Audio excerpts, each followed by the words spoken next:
E aí, filhos do Pai, como vocês estão? Vamos continuar os nossos estudos.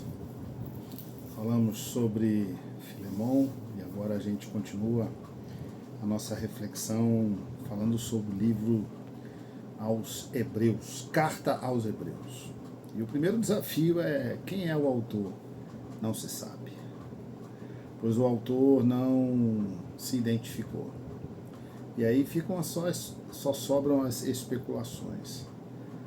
Foi o apóstolo Paulo? Foram alguns dos apóstolos que estavam com Jesus? Não se tem essa confirmação. Só especulações.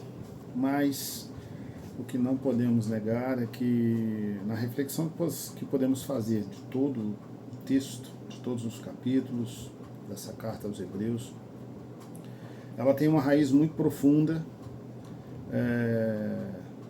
porque o autor, de fato, tudo aquilo que ele tem como narrativa, o autor, ele caminhava junto com os discípulos que caminharam com Jesus. É possível identificar essa conexão. Daí fazer parte da própria palavra de Deus, fazer parte do livro sagrado, fazer parte da Bíblia, por isso escolhido, porque ele carrega os preceitos, ele carrega toda a estrutura necessária para se entender o mover de Deus na história. E é interessante que o primeiro capítulo, e a gente vai falar hoje especificamente o primeiro e o segundo capítulo, porque a gente entende, não tem como fazer um resumo muito grande do livro inteiro, duraria muito mais do que os 5 a 10 minutos que a gente propõe diariamente. Mas o que a gente vai salientar aqui nesses 2 primeiros capítulos é o autor, ele quer falar sobre a figura de Jesus. Provavelmente, naquele período, os hebreus não estavam, os hebreus que acreditavam no Messias, no Jesus como Messias, estavam provavelmente colocando uma baixa expectativa na figura, na pessoa de Jesus. Eles carregavam muito mais apreço à história, à tradição, ao que acontecia, ou que foi registrado nos patriarcas, a revelação de Deus por meio dos patriarcas e tal. Então a gente percebe aqui que o autor, ele chama a atenção com relação à revelação de Deus. E olha só, nos primeiros versículos ele diz assim: olha, antigamente Deus falou muitas vezes e de muitas maneiras aos pais pelos profetas, mas nesses últimos dias nos falou pelo Filho, a quem constituiu herdeiro de todas as coisas e pelo qual também fez o universo.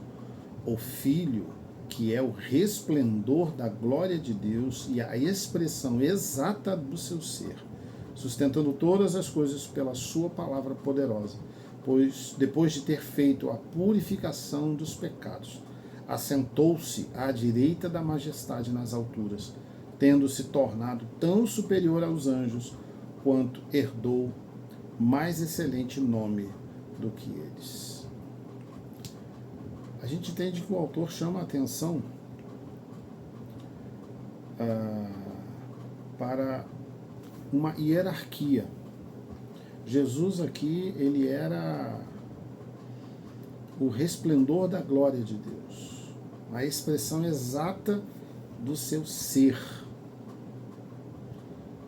Ele diz, depois de ter feito a purificação dos pecados, ou seja, depois de ter cumprido a promessa de ser crucificado, ressuscitou e assentou-se à direita da majestade, nas alturas, tendo se tornado tão superior aos anjos quanto herdou mais excelente nome do que eles. O autor da carta aos Hebreus, ele quer deixar muito claro que a figura de Jesus, era a figura pela qual Deus fala. No passado, Deus falava através dos profetas. As teofanias, elas eram prefiguradas por anjos. Então, se a cultura hebraica, ela carregava esse olhar de que quando Deus falava, usava anjos para serem intermediários, né, na hora de entregar a palavra. E o autor aos Hebreus, ele chama a atenção de que se antigamente Deus usava os anjos, a partir do advento, Jesus Cristo morreu na cruz, o que se entende é que aquilo era passado, que agora Jesus fala é através da obra redentora de Jesus Cristo. Para a gente entender um pouco mais, a gente vai seguir para o segundo capítulo. E o autor, a gente costuma chamar de apóstolo Paulo, quem escreve as cartas, mas aqui, como a gente só tem essas especulações, a gente vai dizer que é o autor que escreve aos Hebreus no segundo capítulo. Ele diz assim: olha, por esta razão importa que nos apeguemos com mais firmeza às verdades ouvidas, para que delas jamais nos desviemos, porque se a palavra falada por meio de anjos se tornou firme, e toda transgressão ou desobediência recebeu o justo castigo, como escaparemos nós se não levarmos a sério tão grande salvação? Esta, tendo sido anunciada inicialmente pelo Senhor, depois nos foi confirmada pelos que a ouviram. Também Deus testemunhou juntamente com eles, por meio de sinais, prodígios, vários milagres e distribuição do Espírito Santo segundo a sua vontade. Pois não foi a anjos que Deus sujeitou o mundo que há de vir, sobre o qual estamos falando. Pelo contrário, alguém em certo lugar deu testemunho dizendo: quem é o homem que dele te lembres?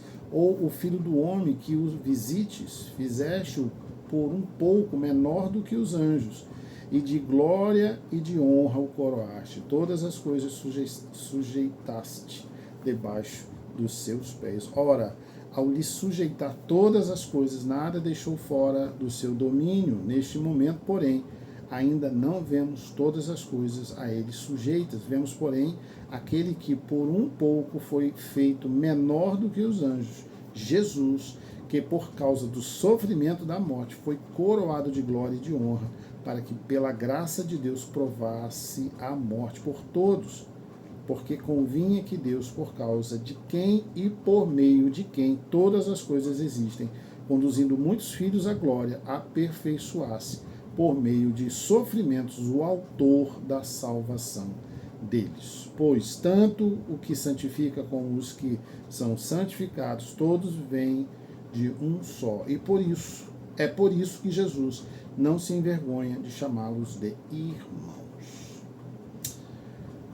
Filhos do Pai, são só 2 capítulos, e quanta coisa a gente já bebeu, quanta informação a gente já pôde degustar. É só parar, para refletir, observa.